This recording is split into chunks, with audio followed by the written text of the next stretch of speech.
Bonjour à tous, je suis Antoine et bienvenue sur Wow Spoken French.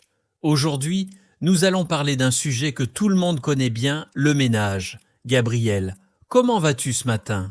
Bonjour Antoine, bonjour à tous nos chers auditeurs, je vais bien merci, mais tu sais quoi, ce week-end j'ai eu une aventure incroyable avec le ménage de ma maison. Une aventure avec le ménage? Raconte-nous ça, nos auditeurs adorent les histoires amusantes. Alors voilà, samedi matin je me suis réveillée et j'ai regardé ma maison. Partout, il y avait du désordre. Des vêtements sur les chaises, de la vaisselle dans l'évier, de la poussière sur les meubles. J'ai pensé, aujourd'hui je fais un grand ménage. Ah oui, je comprends. Parfois, on regarde sa maison et on se dit « il faut vraiment nettoyer ». Alors, par quelle pièce as-tu commencé? J'ai commencé par la cuisine. C'était vraiment le plus gros problème. Il y avait tellement de vaisselle sale, des assiettes, des verres, des casseroles, des poêles. Tout était empilé dans l'évier depuis plusieurs jours. Oh là là, plusieurs jours de vaisselle, ça doit prendre beaucoup de temps pour tout laver. Comment as-tu fait? D'abord, j'ai rempli l'évier avec de l'eau chaude et du liquide vaisselle. Ensuite, j'ai commencé à laver les verres, puis les assiettes et enfin les casseroles. Les casseroles que les essuie-mains les plus difficiles parce qu'il y avait de la nourriture brûlée au fond. Les casseroles brûlées, c'est toujours un cauchemar. Moi, j'ai une astuce pour ça.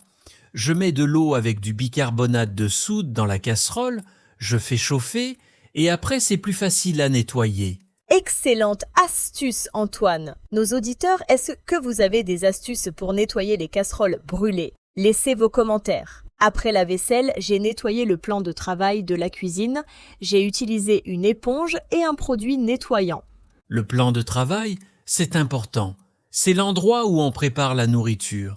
Il faut que ce soit très propre. As-tu aussi nettoyé la cuisinière?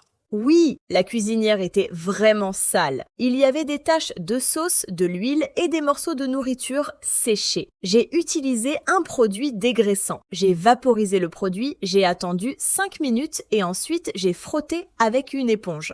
C'est la bonne méthode. Il faut laisser le produit agir avant de frotter. Sinon, c'est trop difficile. Et le four? As-tu nettoyé le four aussi? Ah, le four! Non, je n'ai pas nettoyé le four ce jour-là. Le four, c'est un travail énorme. Je le nettoie une fois par mois seulement. Mais j'ai nettoyé le micro-ondes. À l'intérieur, c'était plein de taches de nourriture. Le micro-ondes. J'ai aussi une astuce pour ça. Tu mets un bol d'eau avec du jus de citron dans le micro-ondes. Tu chauffes pendant 3 minutes. La vapeur ramollit toutes les taches et après, tu peux tout essuyer facilement avec un chiffon. Merci pour cette astuce. Je vais l'essayer la prochaine fois. Après la cuisine, je suis allée dans le salon. Le salon était en désordre. Il y avait des magazines sur la table, des coussins par terre et la poussière partout. Le salon, c'est souvent la pièce où on passe le plus de temps. Alors elle se salit vite. Qu'est-ce que tu as fait en premier? D'abord, j'ai rangé tous les objets. Les magazines, je les ai mis sur l'étagère. Les coussins, je les ai remis sur le canapé. Les télécommandes, je les ai mises dans le tiroir. Après avoir tout rangé, j'ai passé l'aspirateur. Passer l'aspirateur, c'est essentiel. Moi, je passe l'aspirateur 2 fois par semaine dans mon salon. Est-ce que tu as passé l'aspirateur sur le canapé aussi? Oui, le canapé avait beaucoup de poussière et de miettes de pain. Et j'ai utilisé le petit embout de l'aspirateur pour nettoyer entre les coussins.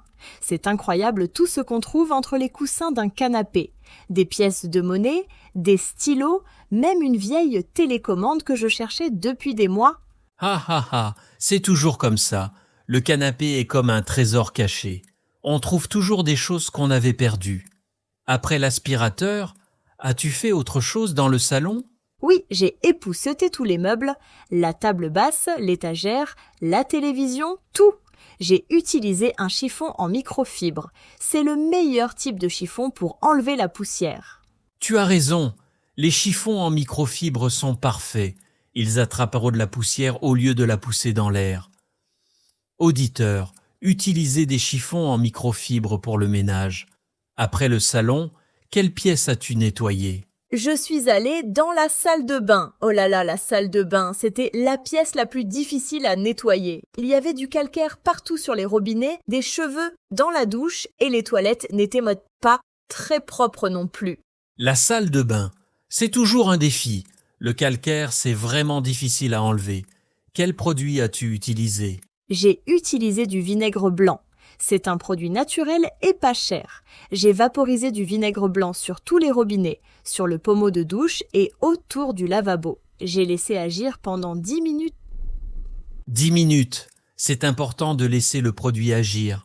Beaucoup de gens font l'erreur de vaporiser et de frotter tout de suite. Tout de suite. Il faut être patient. Après les 10 minutes, qu'as-tu fait?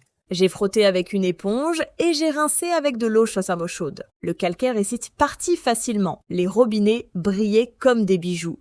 C'était très satisfaisant de voir le résultat. J'imagine, c'est toujours agréable de voir les choses propres et brillantes. Et la douche? Comment as-tu nettoyé la douche? Pour la douche, j'ai utilisé un produit spécial pour la salle de bain où j'ai vaporisé le produit sur les parois de la douche, sur le sol et sur la porte en verre. Puis j'ai frotté avec une brosse. Une brosse, c'est important d'avoir les bons outils. Pour la douche, il faut une brosse avec des poils durs pour enlever toute la saleté. As-tu nettoyé le rideau de douche aussi? Non, je n'ai pas de rideau de douche. J'ai une porte en verre. Mais les portes en verre sont difficiles à nettoyer, il y a toujours des traces d'eau et du calcaire. J'ai dû frotter beaucoup pour enlever toutes ces traces. C'est vrai, les portes en verre de douche sont un vrai travail. Moi, j'utilise un raclette après chaque douche pour enlever l'eau. Comme ça, il y a moins de calcaire qui se forme. Excellente idée. Je vais acheter une raclette. Merci pour le conseil. Après la douche, j'ai nettoyé les toilettes. Pour les toilettes, j'utilise un produit désinfectant spécial. Les toilettes, il faut les nettoyer régulièrement. Comment fais-tu pour nettoyer les toilettes? Je verse le produit désinfectant à l'intérieur de la cuvette. Je laisse agir pendant quelques minutes. Ensuite, je frotte avec une brosse pour toilette. Je frotte bien partout, même sous le rebord de la cuvette où c'est difficile à voir. Oui, c'est important de frotter sous le rebord. C'est là où les bactéries aiment se cacher. Et l'extérieur des toilettes? Tu nettoies aussi l'extérieur? Bien sûr, je nettoie l'extérieur avec un spray désinfectant et un chiffon. Je nettoie le siège, le couvercle et la base des toilettes. Il faut tout nettoyer pour que ce soit vraiment propre. Exactement. La salle de bain doit être très propre parce que c'est là où on se lave. Auditeurs, combien de fois par semaine nettoyez-vous votre salle de bain? Dites-nous dans les commentaires. Alors Gabriel, après la salle de bain, tu as nettoyé quelle pièce? Après la salle de bain, je suis allée dans ma chambre. Ma chambre était un vrai désastre. Il y avait des vêtements partout. Sur la chaise, sur le lit, par terre. Je ne savais même plus quels vêtements étaient propres et quels vêtements étaient sains. Ha ha ha, je connais ce problème. Parfois, on est trop fatigué le soir pour ranger les vêtements. On les pose sur la chaise et on se dit « je rangerai demain ». Mais le lendemain, on ajoute d'autres vêtements. Et après une semaine, c'est une montagne de vêtements. Exactement, c'était exactement ma situation. Alors j'ai commencé par trier tous les vêtements. Les vêtements sales, je les ai mis dans le panier à linge. Les vêtements propres, je les ai pliés et rangés dans l'armoire. Très bien, il faut être organisé. Et le lit, as-tu changé les draps du lit? Oui. J'ai enlevé les vieux draps et j'ai mis des draps propres. J'adore l'odeur des draps propres. C'est tellement agréable de dormir dans un lit avec des draps frais. Je suis d'accord. Les draps propres, c'est un des meilleurs plaisirs de la vie. Combien de fois changes-tu tes draps?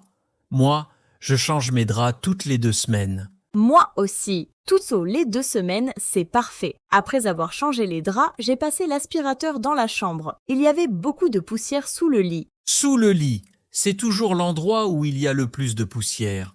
On oublie souvent de nettoyer sous le lit. As-tu aussi épousseté les meubles de la chambre? Oui, j'ai épousseté la table de nuit, la commode et l'armoire. J'ai aussi nettoyé le miroir avec un produit spécial pour les vitres. Le miroir avait plein de traces de doigts. Les miroirs. C'est toujours difficile de nettoyer les miroirs sans laisser de traces. Quelle est ton astuce pour nettoyer les miroirs? Mon astuce, j'utilise du papier journal. C'est bizarre, mais ça marche très bien. Je vaporise le produit pour vitre sur le miroir et j'essuie avec du papier journal. Le résultat est parfait. Pas de traces. Du papier journal, c'est une vieille astuce de grand-mère, mais elle fonctionne vraiment bien. Auditeurs, essayez cette astuce la prochaine fois que vous nettoyez vos miroirs ou vos fenêtres. Alors Gabriel, après la chambre, il te restait encore des pièces à nettoyer? Oui, il me restait encore le bureau et j'ai un petit bureau dans ma maison où je travaille sur mon ordinateur. Ah, le bureau était en désordre. Et bon, il y avait des papiers partout, des stylos, des livres, des tasses de café vides. Le bureau, c'est souvent la pièce la plus désordonnée de la maison, surtout si on travaille à la maison. Comment as-tu organisé ton bureau? D'abord, j'ai enlevé toutes les tasses vides et je les ai apportées à la cuisine. Ensuite, j'ai trié tous les papiers. Les papiers importants, je les ai classés dans un dossier. Les vieux papiers dont je n'avais plus besoin, je les ai jetés à la poubelle. Très bien, il faut jeter les vieux papiers. Sinon, ils s'accumulent et après, on ne trouve plus rien. As-tu aussi nettoyé ton ordinateur? Oui, j'ai nettoyé l'écran de l'ordinateur avec un chiffon en microfibre. J'ai aussi nettoyé le clavier. Le clavier était vraiment sale. Il y avait de la poussière et des miettes entre les touches. Le clavier, c'est vrai qu'on oublie souvent de nettoyer le clavier. Pour nettoyer le clavier, moi j'utilise une petite brosse ou une bombe à air comprimé pour enlever la poussière entre les touches. Bonne idée! Je vais acheter une bombe à air comprimé. Après avoir nettoyé le bureau, j'ai aussi nettoyé l'étagère avec tous mes livres. J'ai enlevé tous les livres, j'ai épousseté l'étagère et j'ai remis les livres en ordre. Les livres? Les livres accumulent beaucoup de poussière. C'est bien de les épousseter régulièrement. Alors, après le bureau, ton ménage était terminé? Presque. Il me restait encore une chose importante, laver le sol de toutes les pièces. Pour le sol, j'ai utilisé une serpillière et un seau d'Onedio avec du produit nettoyant. Laver le sol, c'est la dernière étape du grand ménage. C'est logique de le faire en dernier, après avoir tout nettoyé. Sinon, on salit le sol propre avec la poussière des autres endroits. Exactement. J'ai commencé par la chambre, puis le bureau, le salon, la cuisine et enfin la salle de bain. Pour chaque pièce, j'ai rempli le seau avec de l'eau propre et du produit nettoyant. C'est important de changer l'eau régulièrement. Sinon, on étale la saleté au lieu de nettoyer. Combien de temps as-tu mis pour tout ce ménage? Oh là là! J'ai commencé à 9h du matin et j'ai terminé à 5h de l'après-midi. 8 heures de ménage. J'étais épuisée, mais j'étais aussi très contente parce que ma maison était magnifique. 8 heures, c'est beaucoup. Mais le résultat en valait la peine. Une maison propre, c'est tellement agréable. On se sent bien dans une maison propre. C'est vrai, après le ménage, j'ai pris une longue douche chaude. Ensuite, je me suis assise sur mon canapé propre, dans mon salon propre, et j'ai regardé un film. C'était parfait. Je comprends. Après un grand ménage, on apprécie encore plus sa maison. Dis-moi, Gabriel, est-ce que tu as des conseils pour nos auditeurs qui doivent faire le ménage de leur maison? Oui. Mon premier conseil, ne faites pas tout en un seul jour si c'est trop fatigant. Vous pouvez nettoyer 1 ou 2 pièces par jour. Comme ça, ce n'est pas épuisant. Excellent conseil. Il vaut mieux nettoyer un peu chaque jour que de tout faire en une seule fois. Quel est ton deuxième conseil? Mon deuxième conseil, utilisez les bons produits. Pour la cuisine, utilisez un produit dégraissant. Pour la salle de bain, utilisez du vinaigre blanc pour le calcaire. Pour les sols, utilisez un produit nettoyant adapté au type de sol. Très bon conseil. Chaque surface a besoin d'un produit différent. Et ton troisième conseil? Mon troisième conseil, mettez de la musique. Quand je fais le ménage, j'écoute toujours de la musique joyeuse. Ça rend le travail plus agréable et le temps passe plus vite. Ah oui, la musique, c'est une excellente idée. Moi aussi je mets de la musique quand je fais le ménage. Ça me donne de l'énergie. Auditeurs, quelle musique écoutez-vous quand vous faites le ménage? Dites-nous dans les commentaires. Et vous, chers auditeurs, combien de temps passez-vous à faire le ménage chaque semaine? Est-ce que vous faites tout en un seul jour ou vous préférez nettoyer un peu chaque jour? Partagez vos expériences avec nous. C'est vrai, Nous adorons lire vos commentaires. Vos expériences nous aident à créer de meilleurs épisodes pour vous. Maintenant, laissez-moi vous donner quelques mots de vocabulaire importants pour le ménage. Bonne idée, Antoine. Le vocabulaire du ménage est très utile dans la vie quotidienne. Commençons par les verbes. Nettoyer, c'est le verbe général. Laver, c'est pour les choses qu'on nettoie avec de l'eau, comme la vaisselle ou le sol. Essuyer, c'est quand on utilise un chiffon pour sécher ou pour enlever la poussière. Exactement. Et puis il y a aussi ranger qui signifie mettre les choses à leur place. Frotter, c'est quand on nettoie en frottant fort avec une éponge ou une brosse. Balayer, c'est utiliser un balai pour nettoyer le sol. Très bien. Et les objets pour le ménage? L'aspirateur, c'est la machine pour enlever la poussière du sol et des tapis. La serpillière, c'est pour laver le sol. L'éponge, c'est pour laver la vaisselle et nettoyer les surfaces. N'oublions pas le chiffon. Le chiffon, c'est un petit morceau de tissu pour essuyer et épousseter. Le balai, c'est pour balayer. La brosse, c'est pour frotter. Et le seau, c'est le récipient où on met l'eau pour laver d'eau ou pour laver le sol. Excellent. Et les produits? Le liquide vaisselle, c'est pour laver les assiettes et les verres. Le produit nettoyant, c'est pour nettoyer les surfaces. Le produit dégraissant, c'est pour enlever la graisse dans la cuisine. Le vinaigre blanc, c'est pour enlever le calcaire. Et il y a aussi le bicarbonate de soude, qui est un produit naturel très utile pour nettoyer et désodoriser. Le désinfectant, c'est pour tuer les bactéries, surtout dans la salle de bain et les toilettes. Parfait. Maintenant, parlons des pièces de la maison. La cuisine, c'est où on prépare la nourriture. Le salon, c'est où on se détend et on regarde la télévision. La chambre, c'est où on dort. La salle de bain, c'est où on se lave. Et le bureau, c'est où on travaille. Les toilettes, c'est une petite pièce séparée dans certaines maisons françaises. Le couloir, c'est le passage entre les pièces. L'entrée, c'est la première pièce quand on entre dans la maison. Très bien. Maintenant, quelques expressions utiles. Faire le ménage, ça veut dire nettoyer la maison. Passer l'aspirateur, c'est utiliser l'aspirateur. Faire la vaisselle, c'est laver les assiettes et les verres. Changer les draps, c'est mettre des draps propres sur le lit. Sortir les poubelles, c'est apporter les sacs poubelles dehors. Épousseter les meubles, c'est enlever la poussière des meubles avec un chiffon. Et quelques expressions communes. Être en désordre, ça veut dire que la maison n'est pas rangée. Être propre comme un sous-neuf, c'est une expression qui signifie très très propre. Mettre de l'ordre, ça veut dire ranger et organiser. J'adore cette expression, propre comme un sous-neuf. Auditeurs, vous pouvez utiliser cette expression pour impressionner vos amis français. Ma maison est propre comme un sous-neuf. Ha ha ha, c'est vrai, les Français adorent cette expression.